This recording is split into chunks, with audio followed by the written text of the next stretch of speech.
Thank you. After this very inspirational presentation and conversation in a Davos style, we have to move now with the program.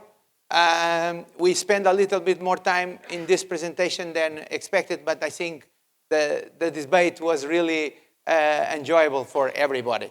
Then I move with the program. I am always the person which is the most difficult because they have to cut the discussions. I don't like it, but I have to do it. Then I kindly ask the CEO and the founder and my friend Mohamed Almadani to come to the stage and take the stage, please, for the presentation of Classera and a leader of MENA region and going out MENA region now with smart learning and smart solutions. Please, Mohamed. Thank you, Mario. Well, assalamu alaikum. It's great to be here. Would like also to thank the organizer of MENA Innovation for this great opportunity, and we're honored to see you here, and very glad to be in Oman. دولة جميلة نعشقها دائما. We are really happy to be here with our friends. A lot of them were with us, in the US. So before I get to, talk about this, subject, and which is, I think, a very good continuation to the session before, talking about AI and, all, the horizons that, AI will take us to, and how we can maybe talk more specifically in education and what we expect the future of innovation in, smart learning in general and in the region in specific. So before that, Mohamed Almadani, as Mary have said, one of the founders of Classera, and I am passionate about education, from early on. I was born in the US. I studied there most of my education since I was a little kid, but my father was doing his PhD there, and I was passionate since my early childhood because of my father is in the teaching world, as a professor. I wanted to do something about education that doesn't just impact few people in the classroom. I would love to have something that can impact millions, and I guess technology could be a very good answer to all of that. And me myself, I was an entrepreneur since I was 18. I never worked any place, in any other company other than the passion of revolutionizing education, using technology in various ways, starting from the US. Then, of course, we're originally from the region, of course, so we're coming here to try to impact the world we live in here. And thankfully, we're one of the leader in the industry here in the region with the biggest market share in some industries. But I'm not here to talk more about Classera. I want to talk about what is the future of innovation in smart learning, what we have seen in other countries, and how we can bring it here. So, and we are a dreamer that we can make the region as a leader. So even in the US, where we work, we're in the heart of Silicon Valley, so we work in San Francisco, so I still go back and forth between our offices from San Francisco to the Middle East. But again, today is about the story and how we can make an impact. So the first step, in teaching students how to innovate and how to be innovators is to equip, those teachers and educators with the opportunities to be innovators themselves. As they say, فاقد الشيء لا يعطيه. But you want to make those teachers equipped to be innovator so that they can inspire those students to be innovators, ready for the 21st century. A lot of shift in the technology history, and you maybe some of you have lived it, and you see it from all the way from the mainframe, all the way to the utilizing of AI, IoT, and smart machine learning. And that's mainly in many of the industries that we deal with. So whether it's in the transportation, whether it is in the social life, social interactive, using AI, using many of the machine learning techniques. But unfortunately, to be very honest, education sector is among the least adopting this shift into the technology that can make a real impact. So again, it's of course not about the technology itself, it's about the impact that we can get out of the technology. We think education still have a lot to do into utilizing technology in a way that can have a bigger impact. So we want to go and move to the 21st century learning.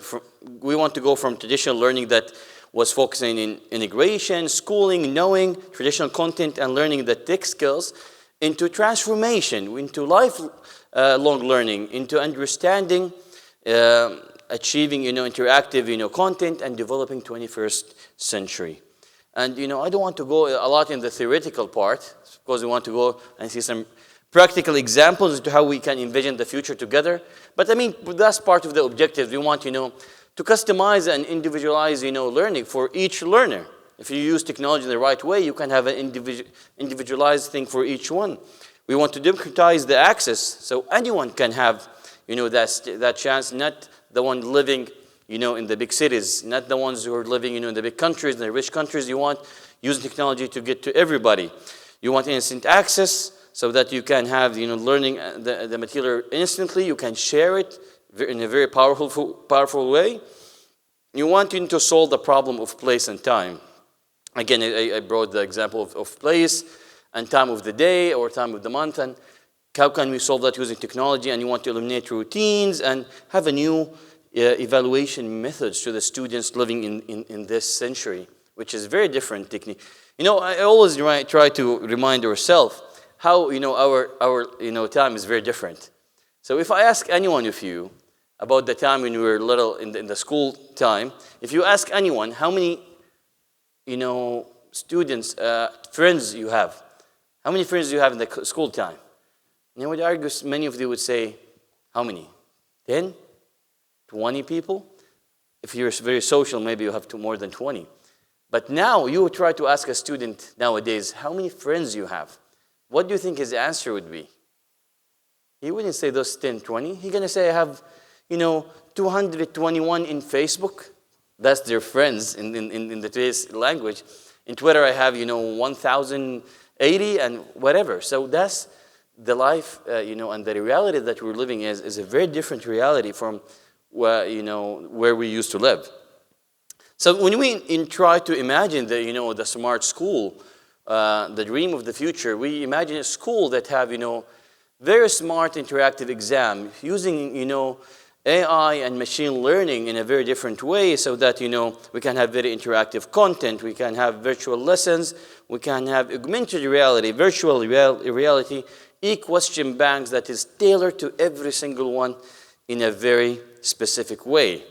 But the question, and the big question, I'm going to keep maybe asking this question until maybe we can solve it together at the end.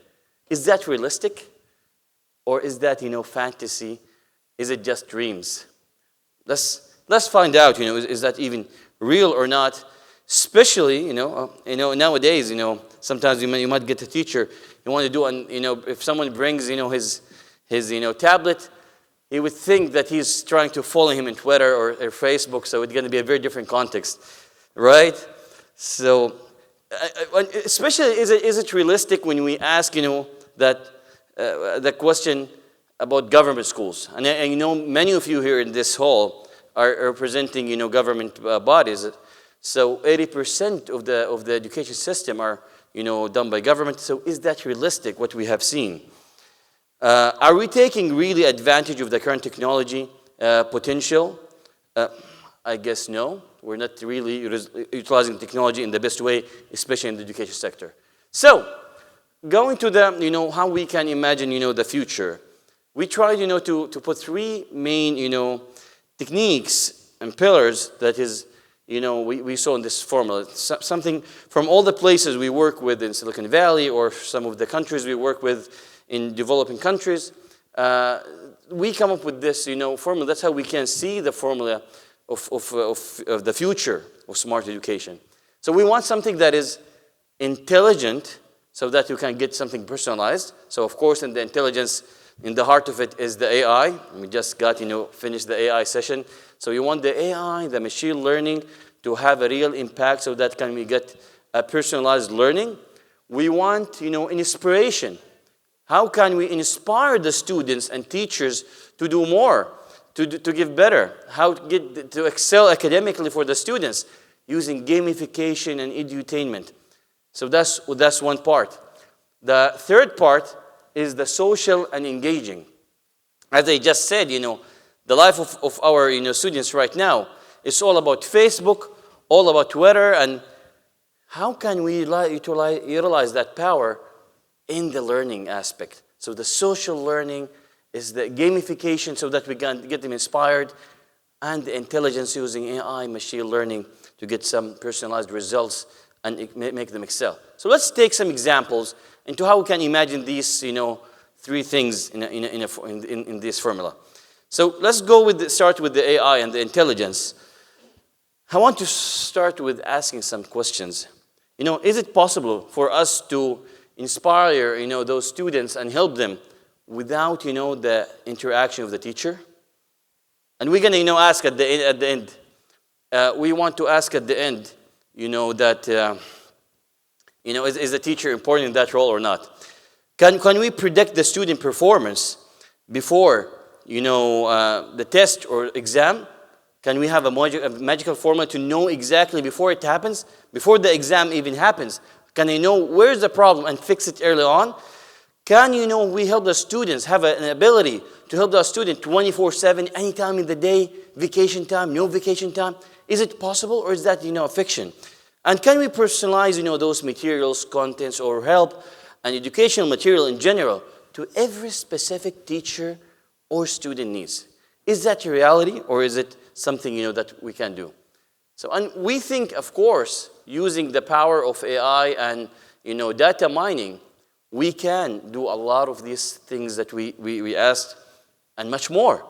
So actually, if you would be surprised how much data you can know about the student through the journey, whether it is in the K-12 or in the universities, especially if you interact with a system that can capture many of these data. And I don't mean capture it in a creepy way, of course. It's just getting all the things that that he's doing academically, so that we can help that student in a better way. So there's a lot that can we do once we utilize that AI. And one example, we want to call them Smart Mate, which is the AI in a platform that can be deployed with any education ministry or with any schools. Sorry. So let's see how can Smart Mate could be something that can be implemented within a platform in any school, so that all the data could be recorded, so that we can have a better prediction. And one of the application of that, for example, is, I just want to remind you, Smart Mate, we just want to refer to the AI. We want to have a more cool name for the AI, for the students, to make him call it Smart Mate. رفيقك الذكي. So in Smart Mate, actually, once we have all these data, we can start predicting where is the weakness. So it can say, oh, you are weak in integration by part. After all these assignments that you have seen, how about I give you that specific content for you, which is not the same for someone who's sitting beside you. So a lot could be done in that aspect, and the system would just make the prediction and choose the video or content that would be appropriate for that particular student. And using the power of data, it's not we only can just give him whatever he needs in whatever he's missing. We can actually bridge the gap. So maybe he's good in this particular subject, so we can give him more in that subject, groom him more, give him more tests, more quizzes, and test him on that, so that he can be better in a specific subject. And actually, we can get to a level, by the time that the student graduates, we can give him a suggestion to where he should major. because we know that he's that good in that aspect, and actually technology was able to groom him in that. AI and artificial intelligence was, trying to bridge the gap without even teacher interaction. So that is something that is possible. Online exam with AI-based proctoring as well. So using, Face ID, you can actually, remember when we were testing that student every single time, try to take him to the next level? We can actually have a way where if the student is not taking the exam himself, the test will stop. So just using the Face ID, we can know exactly, are we targeting this particular student or not? And that's one example, of course, and that by itself can solve a big problem in the testing center. Remember, we as a ministry, you send all those people to know, are they cheating or not? And this technology can do that and a lot more. And remember, these are just examples. Of course, you can log into any platform using Face ID, and that should be easy. And how about something even more wild? Using technology, and part of the problem, dealing with digital transformation projects with many ministries, schools, especially in the region, part of the problem, of course, is not the student. Students are very native to technology. Some of the challenge is going to the teachers, and some of them to convince them to use technology. Oh, I don't know how to use that. It's harder for me, and I'm used to a certain way. So one of the new things actually technology can solve, you can ask those teachers, can you talk? And I guess most of them are, right? So how about, just using this power of talking, and you can talk to a system, and the system will, just using, speech recognition, you would ask it anything. So what do I have today? Exams, 1 video lectures, 2 report cards. So that's an example. How is my progress in math? You've completed 53% of this course. You've 1 new videos, 39 new assignments left. Show me the latest messages in that, for example. These are your last messages. You can click on any one to view the message or tell me what message you want me to read, first, second, or third.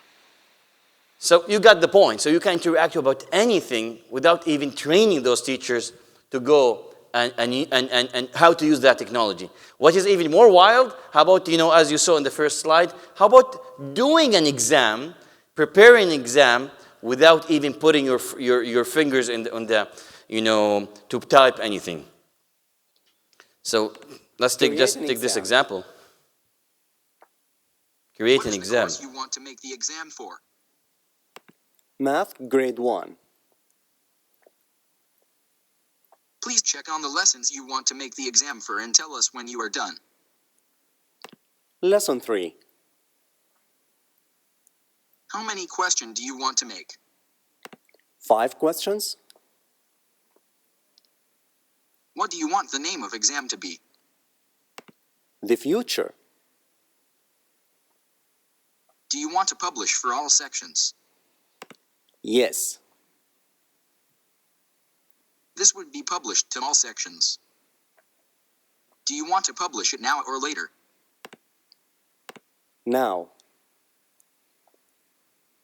Just to confirm, you want an exam for the course Math Grade 1 that contains 5 of questions for 1 lessons and its title is The Future. Confirm. So Thank you, we are going to make the exam for you in a moment. And just with that, the system would just do it instantly. So imagine, of course, using, the power of AI, you can, program it to a very detailed level where you want maybe to ask the system would ask you, what question bank do you want me to use? What kind of standards do you want me to use? Do you want to use the standards of, for example, Common Core? Do you want to use whatever? You can choose that, and the system will do all the work. Go to the question bank, pick any 5, 10 question, whatever you have decided, randomly put it there, and you even can put the complexity level. So the system, with using the power of analytics, it can knows what is the hardness factor of the exam based on the student performance. So it actually you can just with only your voice create an exam, very sophisticated exam. You say, I want 5 questions that the hardness level to be 8, and I want 5 to be two only, and I want, to have from that particular bank, from that particular standards, and I want to be published that day, finished that day. Not only that, the system will grade it for you automatically and going to put it in the system. So the teacher would focus more in the things that matter most, which is interacting with the students, not creating the exam itself, not grading the exam, and making mistakes in the addition or whatever. And remember, all these kind of mistakes. So technology, and remember, these are just examples of many things that we can utilize. You can actually take the attendance using technology, and with just a click of a button. I will need access to your cam, please. So this is a teacher just using any smart device. Sorry about that. In any conferences there is, challenges of time. So here you have, the video, and just, with one click of a button. Attendance taken successfully. So I found 7 students absent out of 15 students in your classroom. So using Face No ID, wonder. Weather is they were very able good just. today in Riyadh. You will find most of them enjoying their time. So imagine this is 50, students in a classroom in a university, just one click, and you know who is here, who is not, and you can, pass and pay attention to the things that matter most. And technology can do something a lot more interesting in this. It can give you and predict the attention level of the students in your classroom. Maybe I need this piece of technology with this whole, so that I can really predict how are you paying attention with me. So we're using, Pythagoras' theorem is a fundamental relation let's in take this Euclidean example. geometry among the 3 sides of a right triangle. It states that the square of the So hypotenuse. it's the a little side boring opposite the maybe, right some angle is people equal are to the losing sum of the attention, squares of and the now other we 2 put this sides. technology. The theorem can be written as an equation relating the lengths of the sides A, B and C, often called the Pythagorean equation. So the system started to alert you that,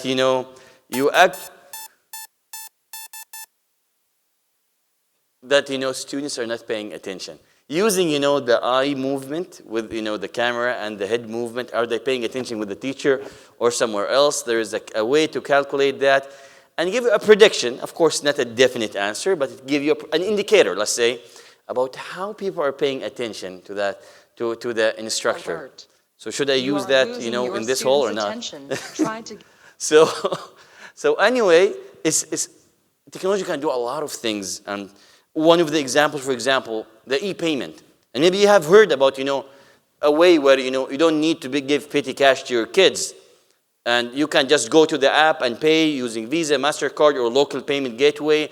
So you could put, for example, 1,000 dirham, and you say, for each day I want him to use only 5 dirham. So that's a physical way to utilize, and you can use the card, and the student can just easily go to this card and start paying for it. So this is, for example, a card the student can use to pay for their canteen.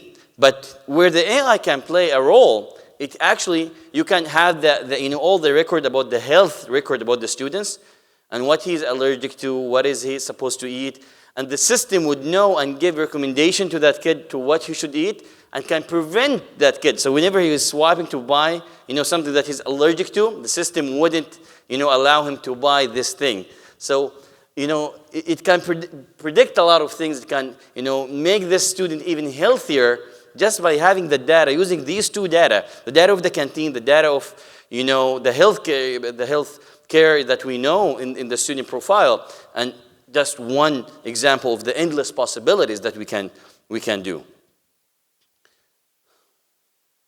So again, is that realistic, or is that, a fantasy or a dream? And we're running, time is getting tight, so let's go faster. So again, to the formula. Remember, all these examples were in the first one, the AI, the machine learning, and some of the ways and possibilities how you can reshape how we can imagine the future of smart learning. Let's go to the social part, social and engaging. One of the, of course, examples, very clear examples, is to break the barrier of the classroom. So remember, this is a student living, in Oman, and this is another student living in the Emirat or Qatar or Kuwait, wherever. And why there's some sharing, even with the approval from the ministry, for the power of sharing could be done using the digital library. So a good teacher can just share, something good. It could be approved by the ministry, and then you have a power of a digital library that is the power of sharing and breaking the walls of the traditional classroom. And the system is, smart enough to know, based on the evaluation of the students, what are the best, content, even without the interaction or, revision from a certain ministry. Part of the things that can be done, of course, is the virtual classroom. So and all the help sessions, anything that you need to explain, or if you want to go to the remote areas, you actually can do that and teach those kids while they're at home. And one of the things that we have been involved with, for example, when the problem happened in the border of Yemen, so there were thousands of students who weren't able to go to schools. We created the biggest virtual school in the Middle East at that time with 100,000 students. From their homes, we were able to teach them and give them the lessons as if they are in school. So virtual lesson and digital library, there's a lot in the power of sharing that could be done. Tracking the kid, there's a lot of things you can actually put the power of sharing, even using, whenever they are getting back together in the same ride. So Sarah. I guess, let's go and try to finish this 5 minutes. The power of social learning, we can do, group competition. You can have many awards. You have the social media competition and digital portfolio for the student. Again, so this is an example of the social engagement. Let's go to the inspiring part. Is it possible to a student to be addictive? Is it possible for a student to be begging for another assignment? Is that, something a reality, you think? Are we in our school system motivating the student or demotivating the students? What do you think are we doing? When we tell them, oh, solve your homework, or do that, otherwise you will not graduate, otherwise you're not going to get a job. Are we actually motivating those students? Can we reward everyone? All? Is that possible in the school system? I think many of you say, oh, this is a fantasy, too good to be true. Actually, we tried, to think there is a solution for that in the future. So part of the things that we can imagine, for anything that you can use in the power of gamification, anything that the student does can, accumulate some points, which is like mileage. And based on that mileage, you can get, classify those students into green, silver, platinum, diamond. And based on that, the power of recognition, you can see who are the top in this classroom, who are the top in this country, who is the top in Sudan, for example, who is the top in Malaysia, who is the top, and who is then, the top in the whole region. So you can, this power of recognition alone can do a lot of things. On top of that, a big program could be created, which is the power of, success partner. So many, companies using that card. For example, you can go and partner with many companies in the industry. So local restaurant, local hotels, or local theme park. You going with that card as a 5th grader and present it, and you're going to see, oh, you're a gold member. Okay, let me give you a discount on that. So if you're green, they're going to give you 10% discount, for example. If you're silver, they're going to give you 30%. If you're diamond, they give you 80%, 90%. So the more you are academically as a student or teacher, the more reward you get from the society, not from the school. So that's one way how you can imagine the society helping, to motivate those good students and teachers. And augmented reality and seriality. Many examples in the gamification. Putting the gamification in the hands of the students. So in this particular example, he's looking to the smallest planet in the solar system. You can put that in any room. You can put it in this room, and he would be chasing the planet using his smartphone. Welcome to the solar system. So online badges, linking to the achievement, and link education to actual games is also part of the solution. But again, is that realistic or not? The answer, coming to the end of my presentation, this is very realistic. And some of the examples I showed you today, it might seem futuristic, but we have seen that in reality with some real school. So these are the canteen, for example, using that and linking them to the healthcare. And many other examples that I showed you is actually real.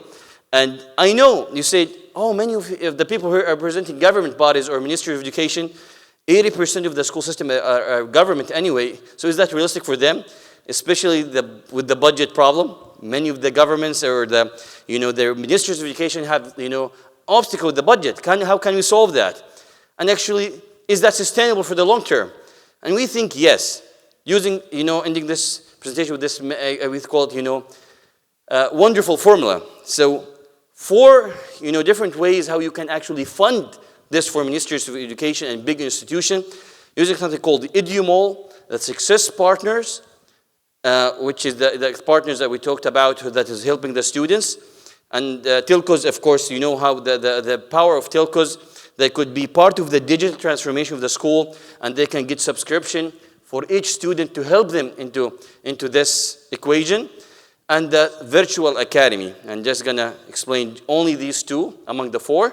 So the EduMall is a marketplace where all the students, we put all the different components from any good educational product in the EduMall, and the student or the teacher or the parent using the payment gateway can buy any educational product. And part of their revenue goes where? Goes to the Ministry of Education to pay for the cost of doing these things. It's not just the ministry, it could be any big schools, any big universities. It's the same concept, using the marketplace to empower the students and get revenue to cover. I know it's not for profit money of this organization, but it's to cover for the cost.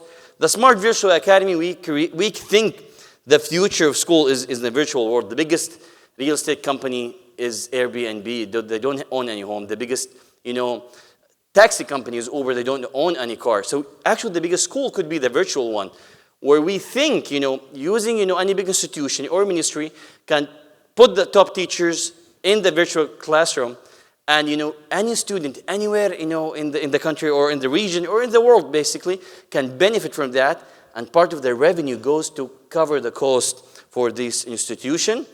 And this is, the example. And the success partner I told you about.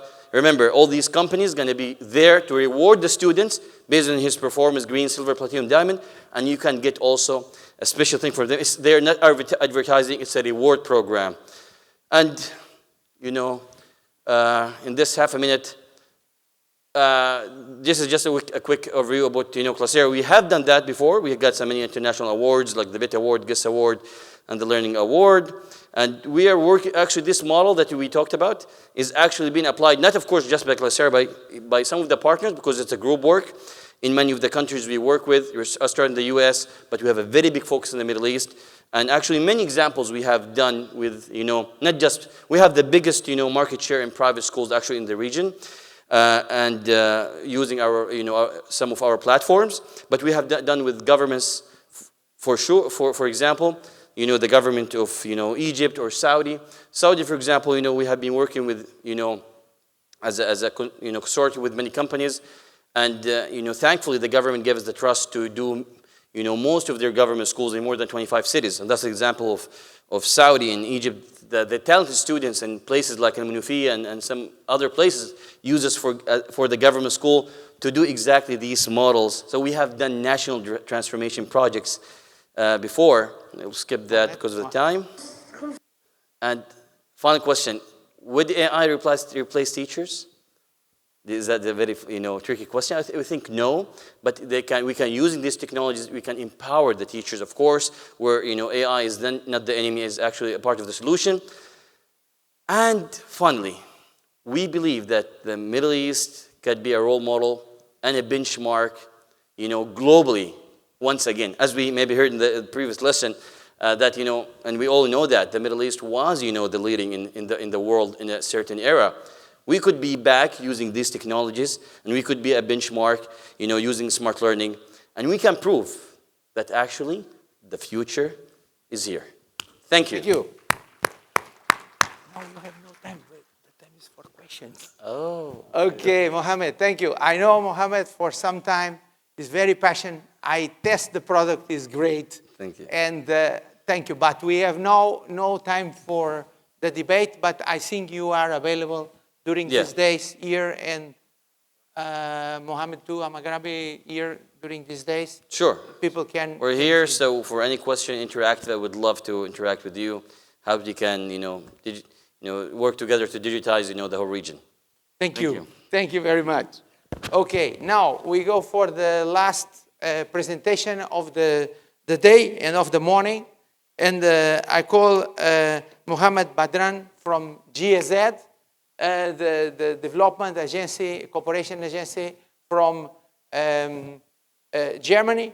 Please take the floor, and we already made an agreement to be in time and to ensure the debate then. But the presenters will be here, and they can talk with the participants or the other peers during this time. Please, Sure. No further ado.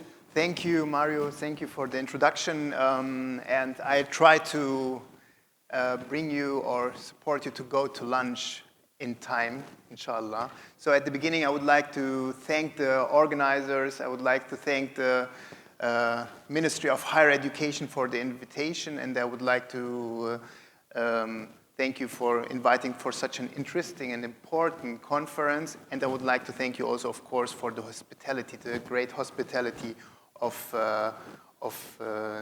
that conference. And my name is Mohamed Badran. I am a program director on behalf of GIZ. I am currently responsible for a program which is called Cooperation with Arab Donors. In the last 6 years, I was responsible for the portfolio of TVET, Technical Vocational Education and Training in Jordan, where we built up different cooperations with the Jordanian government. And today I will put on the hat of the TVET sector, which I was coming from, or which I came from 2 months ago. So my presentation today will be about, let's say, my presentation today will be about vocational training in the field of ICT and in Jordan, with a target group of Syrian refugees and Jordanians coming from host communities. So, but before I go there, I would like to give you a short introduction about what is GIZ. So there were some slides before, but I don't know, they disappeared. So it's an older presentation, but it's also fine. So I just give you a short introduction. What is GIZ? GIZ is the development cooperation, or let's say the technical arm of the German government when it comes to technical cooperation in the field of development cooperation.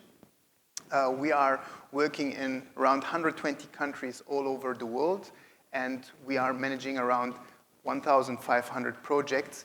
So GIZ, in a nutshell, is a service provider in the field of development cooperation for sustainable development and international education. At the end, we are working on behalf of the German government, but we are operating under private law. So the program, what I would like to present to you today is Skills Enhancement in Information and Communication Technology. It's a part of a program what we are implementing in Jordan, and it's implemented together with another partner, which is KFAS, Kuwait Fund for Advancement of Science. It's a joint cooperation between the German government and the Kuwait Fund of Advancement of Science. So in a nutshell, so what I see, unfortunately, the presentation is completely another one. But in a nutshell, what the facts about our projects are that we are working together with the Ministry of Labor in Jordan, which is the major political partner of our program. Our partners and stakeholders of the program are Ministry of Digital Economy and Entrepreneurship.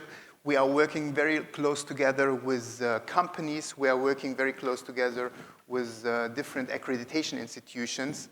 And the project, what we are talking about, is going until the end of 2021. So let me go through it. So SEED project supports young Syrians and Jordanians in their integration into the labor market. This is, in a nutshell, what we are going to do.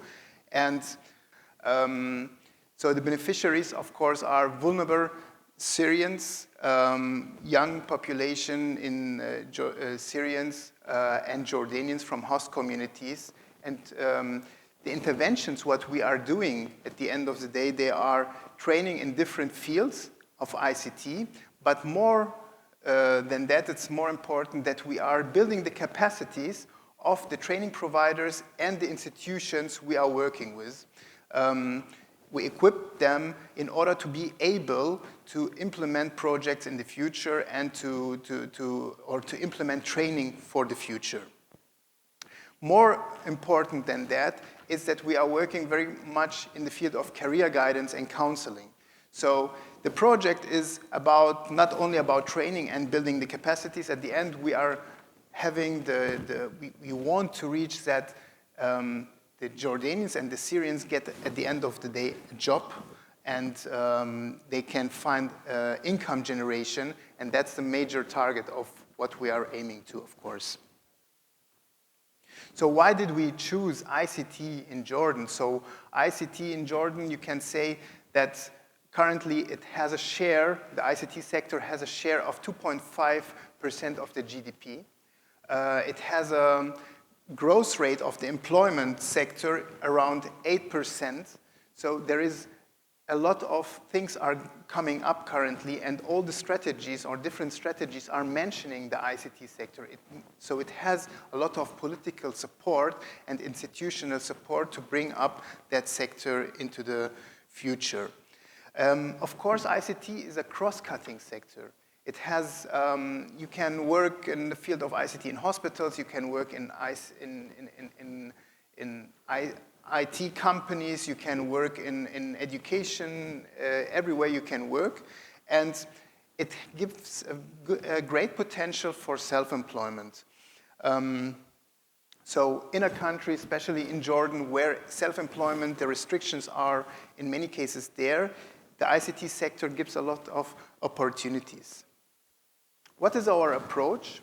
So together with the private sector, from the beginning, we worked on something which is called the National Sector Skills Councils. The National Sector Skills Councils are, let's say, a council where training providers are sitting in, where companies are there, Microsoft, different major companies are there inside in the Sector Skills Council, and they are together taking decision how the ICT sector or employment in the ICT sector can work.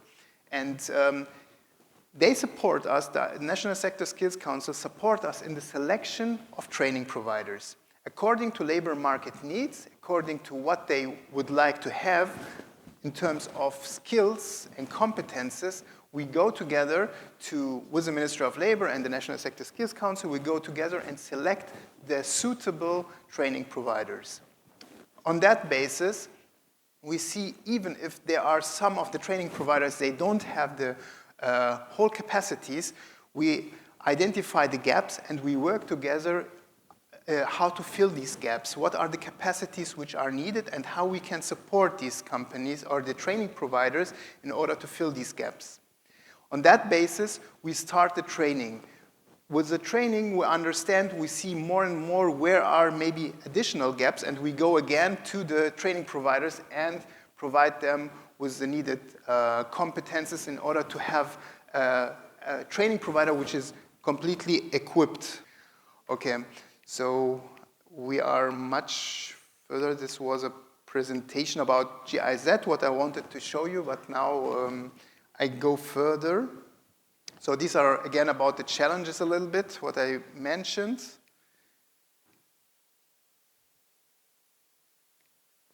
Exactly.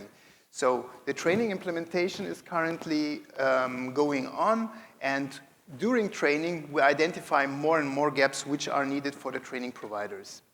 At the end, we are supporting the companies and the trainees to come together.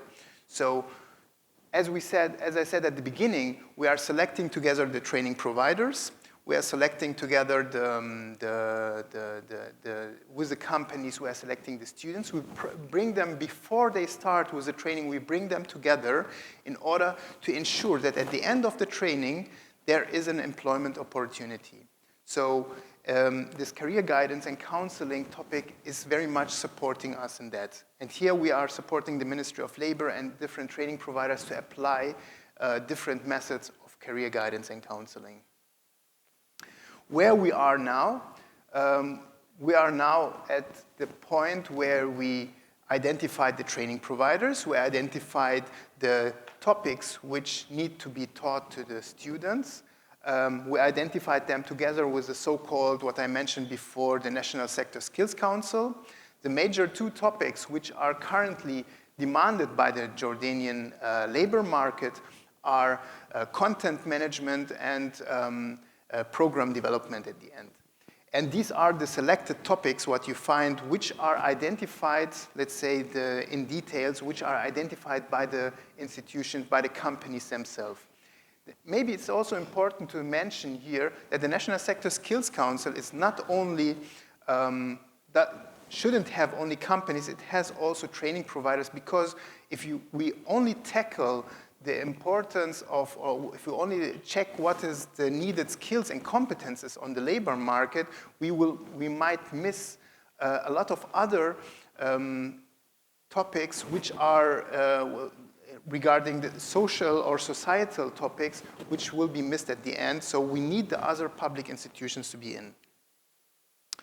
As I said, we made a mapping of different training providers, and we identified what are the criteria for selecting these training providers. Currently, we have enrolled, this is the first intake, around 75 Syrians and 50 Jordanians.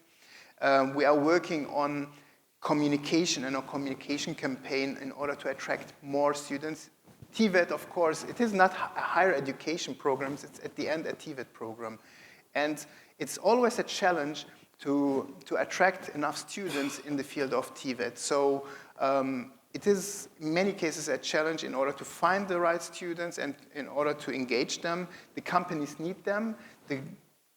I mentioned before the growth rate in employment is around 8%, but it could be much higher when the companies, if the companies would have enough students or enough employees to employ skilled workforce.